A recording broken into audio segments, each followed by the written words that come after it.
আরও একটি বার আমি ক্যামেরা বন্ধ করতে চলেছি আজকের বৃষ্টি।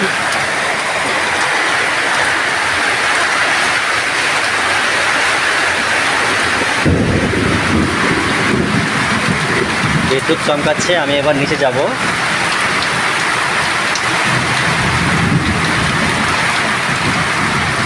মোবাইল এয়ার মোড করে দিলাম, কারণ যেভাবে বৃষ্টি শুরু হয়েছে বিগত 1 মাস পরে আজকে